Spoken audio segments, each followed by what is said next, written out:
Hello बच्चों, आप सबको नमस्कार, जय हिंद। आज मैं आपको कराऊंगा कक्षा 6 विज्ञान, और इसमें अध्याय 5 रहेगा और अभ्यास के प्रश्नों के उत्तर करेंगे हम।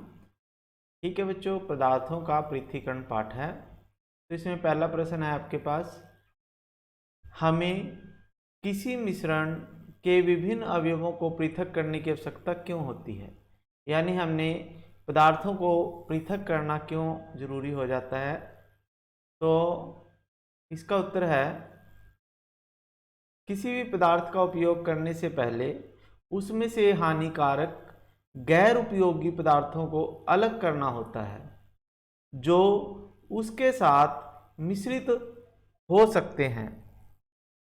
शुद्ध रूप से प्राप्त अवयव सावधानी सुविधापूर्वक तरीके से प्रयोग किया जा सकता है। यानी कोई भी पदार्थ हमने प्रयोग करना है तो उसमें से हानिकारक पदार्थों को अलग करना होता है और शुद्ध पदार्थ प्राप्त करना होता है, इसलिए हमें उनको अलग करना होता है, पृथक करने की आवश्यकता होती है। जैसे उदाहरण है हमारे पास, हस्त चयन विधि द्वारा हम गेहूं, चावल, दाल से गंदगी, पत्थर या जो भूसा वगैरह होता है या कंकड़ पत्थर होते हैं अनाज में से अलग करते हैं।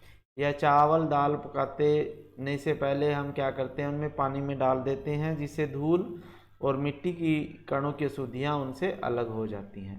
तो इसलिए हमें पदार्थों को अलग करना होता है।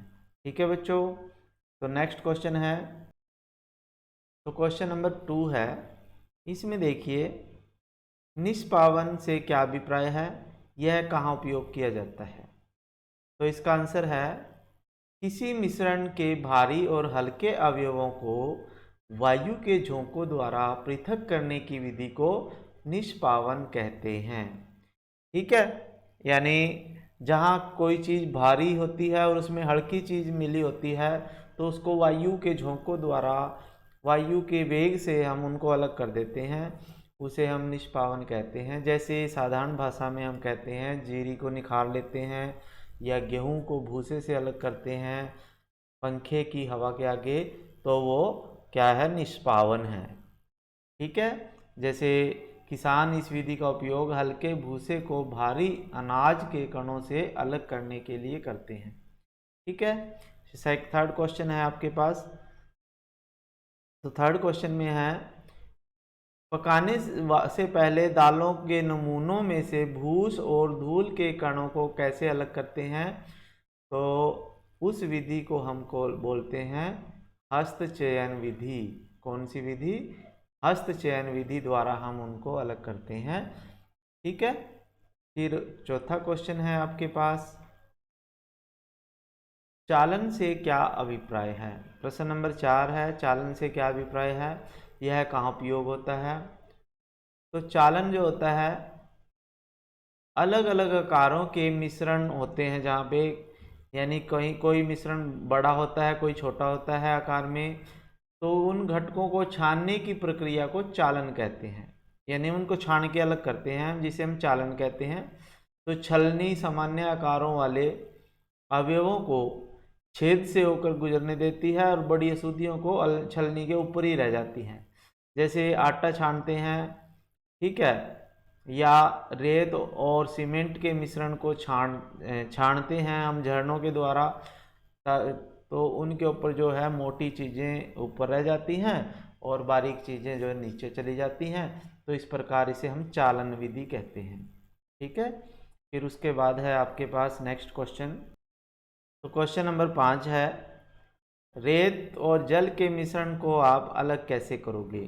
यानी पानी के अंदर रेत मिला हुआ है, उसको कैसे अलग करें। इसका आंसर है, रेत और जल को उसके मिश्रण से अलग करने के लिए हम क्या करेंगे, सबसे पहले क्या करेंगे, उसको किसी बर्तन में डाल के छोड़ देंगे मिश्रण को। तो कंटेनर की तली में जो है रेत जम जाता है और इसे अवसादन कहते हैं। फिर पानी को धीरे धीरे दूसरे बर्तन में डाल देते हैं जिसे निस्तारण कहते हैं। हम रेत के बारीक कणों को हटाने के लिए फिल्टर पेपर का भी उपयोग करते हैं जिसे निस्यंदन कहते हैं। यानी अवसादन, निस्तारण और निस्यंदन तीनों विधियों का उपयोग करके हम रेत को पानी से अलग कर सकते हैं। ठीक है बच्चों। फिर नेक्स्ट क्वेश्चन है आपके पास, छठा क्वेश्चन, आटे और चीनी, आटे के अंदर चीनी मिली हुई है, उनको अलग कैसे कर सकते हैं। ठीक है, तो उनको अलग करने का आसान सा तरीका है, हम क्या करेंगे, उसको किसी छलनी के में से छान लेंगे चालन विधि से, तो जो आटे के कण हैं वो छलनी में नीचे चले जाएंगे और जो चीनी है वो छलनी के ऊपर ही रह जाएगी। इस तरह से हम चालन विधि से उनको अलग कर सकते हैं। फिर आगे है आपका सातवां क्वेश्चन, पंकित जल के किसी नमूने से आप स्वच्छ जल कैसे प्राप्त करोगे। पंकित का मतलब है गंदला पानी होता है, जल के अंदर मिट्टी घुली हुई है, उसको हम साफ पानी में कैसे परिवर्तित करेंगे। तो सबसे पहले हम क्या करेंगे, एक बर्तन लेंगे, उसके अंदर उसको डाल के कुछ समय के लिए छोड़ देंगे। फिर कुछ समय बाद बर्तन के नीचे, कंटेनर यानी बर्तन के नीचे अशुद्धियाँ जमा हो जाती हैं, इस प्रक्रिया को अवसादन कहते हैं। फिर निस्तारण विधि से हम क्या करेंगे, जो ऊपर पानी है और मिट्टी नीचे है तो ऊपर वाले पानी को दूसरे बर्तन में डाल देंगे। फिर जो हमें ये पानी मिला है उसको फिल्टर पेपर की मदद से हम छान लेते हैं, जिससे साफ पानी मिल जाता है, इसे निस्यंदन विधि कहते हैं। तो अवसादन, निस्तारण और निस्यंदन तीनों विधियों का प्रयोग करके हम पानी को साफ कर सकते हैं। ठीक है बच्चों। तो फिर नेक्स्ट क्वेश्चन है आपके पास, खाली स्थान भरेंगे। आठवां क्वेश्चन है, इसका उत्तर ही देख लेते हैं। धान के डंडियों को पृथक करने की विधि को थ्रेसिंग कहते हैं, यानी धान की डंडियों से अनाज को अलग करते हैं थ्रेसिंग से। और दूसरा है, किसी कपड़े पर दूध को उडेलते हैं तो मलाई उस पर रह जाती है, तो पृथक्करण की यह विधि जो होती है निस्यंदन विधि होती है, छानना विधि होती है निस्यंदन। ठीक है। फिर है, समुद्र के जल से नमक जो है वाष्पन क्रिया द्वारा प्राप्त होता है, तो इसका आंसर आ जाएगा वाष्पन। ठीक है बच्चों। फिर घ भाग में है, पंकित जल को पूरी रात एक बाल्टी में रखा जाता है तो अशुद्धियाँ तली में बैठ जाती हैं, उसके पश्चात स्वच्छ जल ऊपर से अलग कर लेते हैं, तो उपयोग होने वाली इस विधि को निस्तारण कहते हैं। तो इसमें आंसर आ जाएगा निस्तारण। ठीक है बच्चों। फिर प्रश्न संख्या 9 है, 9वां क्वेश्चन है, इसका आंसर देख लेते हैं, सत्य असत्य है। तो इसमें है, दूध और जल के मिश्रण को निस्यंदन विधि द्वारा अलग कर सकते हैं, तो ये असत्य है। ठीक है।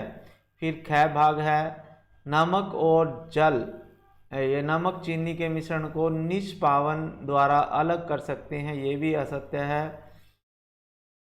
चाय की पत्तियों को चाय से अलग निस्यंदन द्वारा कर सकते हैं, चाय की पत्तियों को चाय से निस्यंदन विधि द्वारा हम अलग कर सकते हैं, यानी छान कर अलग कर सकते हैं, तो ये सत्य आएगा। तो ये सही है, सत्य आएगा इसका, असत्य लिखा हुआ है ना, तो सत्य लिखना है इसका आंसर। फिर है, अनाज और भूसा के को पृथक करने के लिए निस्तारण का उपयोग करते हैं, तो ये गलत है, इसे निष्पावन से कर सकते हैं, तो ये असत्य है, ये ठीक है, इसका आंसर असत्य है, बस इसमें सत्य आएगा ये। ठीक है। फिर नेक्स्ट क्वेश्चन पे चलते हैं।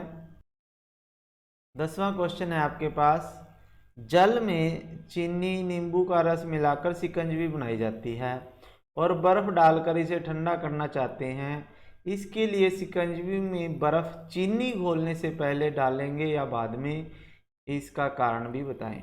ठीक है। तो हम क्या करेंगे, हमें जब भी शिकंजवी बनानी होती है हमें बर्फ़ डालने से पहले चीनी घोल लेनी चाहिए, क्योंकि अगर हम बर्फ़ डाल दी और बाद में चीनी घोलेंगे तो वो घुलेगी नहीं, क्योंकि ठंडे पानी की तुलना में चीनी गर्म पानी में जल्दी घुल जाती है और ठंडे पानी में देर से घुलती है। इसलिए हम पानी में बर्फ़ मिलाने से पहले चीनी को हमें उसमें घोल लेना चाहिए। ठीक है बच्चों। तो ये क्वेश्चन आपको मैंने कराए हैं।